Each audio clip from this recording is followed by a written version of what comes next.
प्राचीन ज्ञान का दीप नालंदा। नमस्कार मेरे प्यारे दर्शकों। आज हम आपको एक ऐसे अद्भुत स्थल की यात्रा पर ले चलेंगे जो न केवल भारत बल्कि पूरे विश्व के लिए एक महत्वपूर्ण धरोहर है।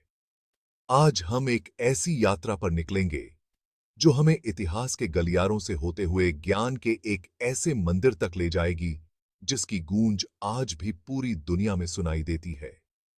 नालंदा विश्वविद्यालय, जो प्राचीन भारत का एक प्रमुख शिक्षा केंद्र था, अपने समय का सबसे बड़ा और सबसे प्रतिष्ठित विश्वविद्यालय माना जाता था। जी हां, मैं बात कर रहा हूं नालंदा यूनिवर्सिटी की, जो कभी एजुकेशन और नॉलेज का एक बहुत बड़ा केंद्र हुआ करता था। यहां पर विभिन्न विषयों में शिक्षा दी जाती थी, जैसे कि धर्म, विज्ञान, गणित और चिकित्सा। यह विश्वविद्यालय अपने समय के सबसे उन्नत शिक्षण संस्थानों में से एक था। यह प्राचीन यूनिवर्सिटी सिर्फ ईंटों और पत्थरों का ढेर नहीं था, बल्कि यह इंडियन कल्चर और नॉलेज का एक जीता जागता उदाहरण था। यहां पर न केवल भारतीय बल्कि विदेशी छात्र भी शिक्षा प्राप्त करने आते थे, जिससे यह एक अंतर्राष्ट्रीय शिक्षा केंद्र बन गया था। यहां दूर दूर से स्टूडेंट्स पढ़ने आते थे, नॉलेज पाने के लिए, नई चीजें सीखने के लिए। नालंदा में शिक्षा का स्तर इतना उच्च था कि यहां से निकले विद्वान पूरी दुनिया में प्रसिद्ध हुए।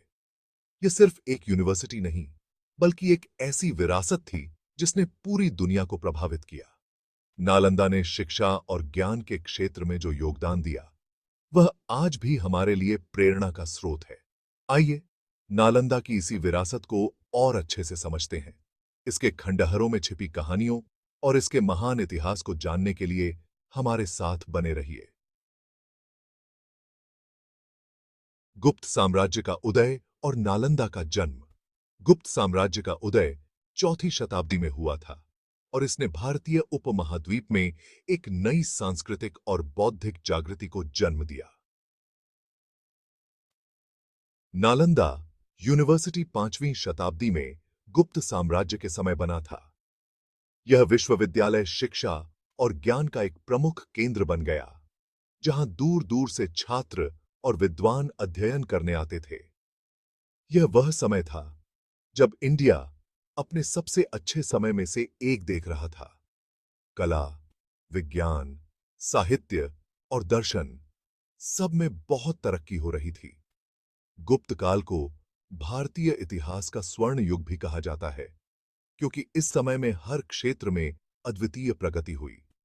गुप्त राजा एजुकेशन और नॉलेज को बहुत महत्व देते थे और उन्होंने नालंदा यूनिवर्सिटी को बनाने में बहुत बड़ा हाथ निभाया।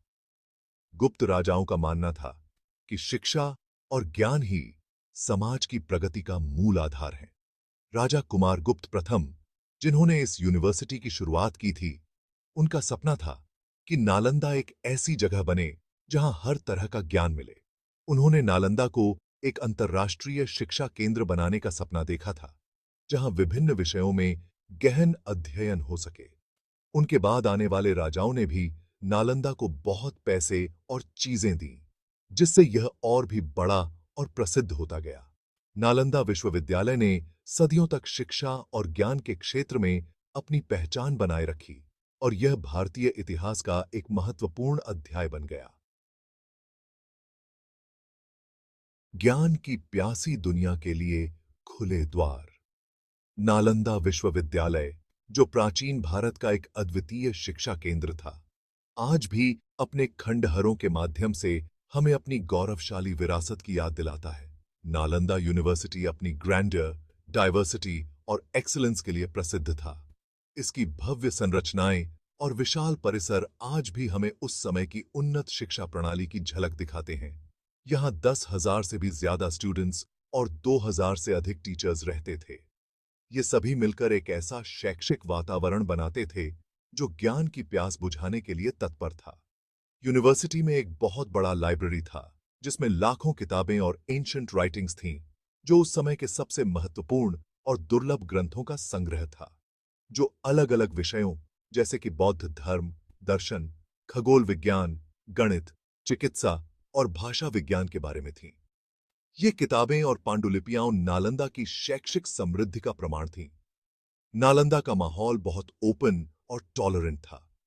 यहां हर किसी को अपने विचार व्यक्त करने और सीखने की स्वतंत्रता थी। यहां अलग-अलग धर्मों, जातियों और देशों के लोग साथ रहते थे और सीखते थे। यह विविधता नालंदा की सबसे बड़ी ताकत थी। तिब्बत, चाइना, कोरिया, जापान और जावा जैसे देशों से स्टूडेंट्स यहां आते थे, जो यहां आकर खुद को भाग्यशाली मानते थे।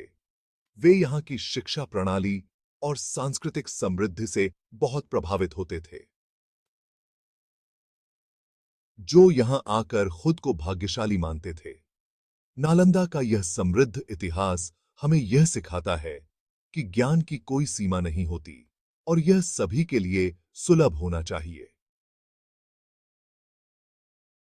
नालंदा की भव्यता एक झलक।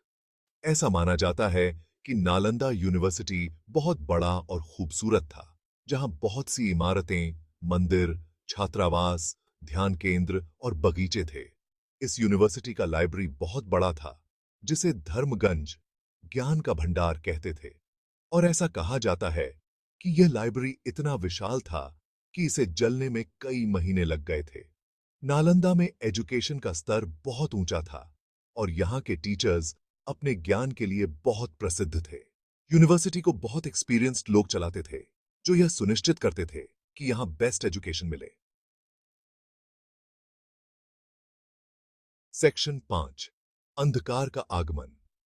बख्तियार खिलजी का आक्रमण 12वीं शताब्दी के अंत तक उत्तरी इंडिया में तुर्क आक्रमणकारियों का प्रभाव बढ़ने लगा था। इन्होंने बहुत से मंदिरों, पुस्तकालयों और एजुकेशन संस्थानों को नष्ट कर दिया और नालंदा भी इनके हमलों से बच नहीं पाया। 1143 ईस्वी में बख्तियार खिलजी नामक एक तुर्क आक्रमणकारी ने नालंदा पर हमला किया। खिलजी एक जालिम और कट्टरपंथी शासक था, जो नॉलेज और कल्चर का दुश्मन था। उसने नालंदा को नष्ट करने का आदेश दिया और उसके सैनिकों ने यूनिवर्सिटी को जला दिया। हजारों स्टूडेंट्स और टीचर्स को मार डाला और लाखों कीमती किताबों और एंशिएंट राइटिंग्स को नष्ट कर दिया। सेक्शन 6, इतिहास के पन्नों में दफन नालंदा का पतन। बख्तियार खिलजी के हमले ने नालंदा यूनिवर्सिटी को पूरी तरह से नष्ट कर दिया। यह ज्ञान का केंद्र खंडहर में बदल गया और बहुत समय तक यह इतिहास में खोया रहा। नालंदा का पतन इंडियन इतिहास का एक बुरा अध्याय है। यह इंडिया की समृद्ध संस्कृति और नॉलेज को नष्ट करने के लिए किए गए एक क्रूर हमले का प्रतीक है। हालांकि नालंदा की कहानी सिर्फ विनाश की कहानी नहीं है, यह नॉलेज की शक्ति, आशा और फिर से उठने की कहानी भी है।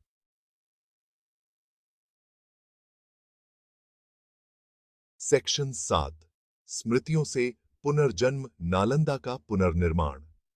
20वीं सदी में इंडियन पुरातत्व सर्वेक्षण ने नालंदा के खंडहरों की खुदाई शुरू की। इन खुदाइयों से इस प्राचीन यूनिवर्सिटी का पता चला और इंडिया सरकार ने नालंदा को फिर से बनाने का फैसला किया। 2010 में इंडिया सरकार ने नालंदा यूनिवर्सिटी को एक इंटरनेशनल यूनिवर्सिटी के रूप में फिर से बनाने की घोषणा की। इस प्रोजेक्ट को पूरी दुनिया का समर्थन मिला और आज नालंदा एक बार फिर नॉलेज और एजुकेशन के केंद्र के रूप में उभर रहा है। और टीम बाब को अब बस क्या कहा। सेक्शन 8, आज का नालंदा।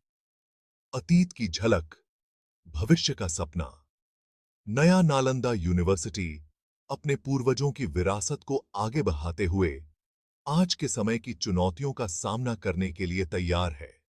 यह यूनिवर्सिटी बहुत से विषयों में हायर एजुकेशन देता है और एक बार फिर से पूरी दुनिया से स्टूडेंट्स को आकर्षित कर रहा है। हालांकि नालंदा को अपने अतीत जैसा बनने में अभी समय लगेगा, लेकिन यह यूनिवर्सिटी एक बार फिर नॉलेज, टॉलरेंस और इंटरनेशनल कोऑपरेशन का प्रतीक बन गया है। सेक्शन 9, सीख और प्रेरणा। नालंदा की विरासत। नालंदा यूनिवर्सिटी की कहानी हमें बहुत कुछ सिखाती है। ये हमें नॉलेज की पावर, एजुकेशन की इंपॉर्टेंस और टॉलरेंस और ओपन माइंडेडनेस के महत्व की याद दिलाती है। नालंदा का विनाश हमें कट्टरपंथ और असहिष्णुता के खतरों से भी आगाह करता है। नालंदा की कहानी हमें प्रेरित करती है कि हम हमेशा सीखते रहें और एक ऐसी दुनिया बनाएं जहां सबको एजुकेशन और नॉलेज मिले। सेक्शन 10, आगे का रास्ता, ज्ञान की अमर ज्योति। दोस्तों, नालंदा यूनिवर्सिटी का इतिहास हमें बताता है कि नॉलेज को मिटाने की कोशिशें हमेशा होती रहेंगी, लेकिन इतिहास यह भी बताता है कि यह नॉलेज फिर से जिंदा होता है और पहले से ज्यादा जोरदार तरीके से। यह हमारा फर्ज है कि हम इस नॉलेज को जिंदा रखें और आने वाली पीढ़ियों के लिए नॉलेज का रास्ता बनाते रहें। तो आइए, हम सब मिलकर नालंदा की विरासत को आगे बढ़ाएं और एक ऐसी दुनिया बनाएं जहां नॉलेज, प्यार और शांति हो। धन्यवाद।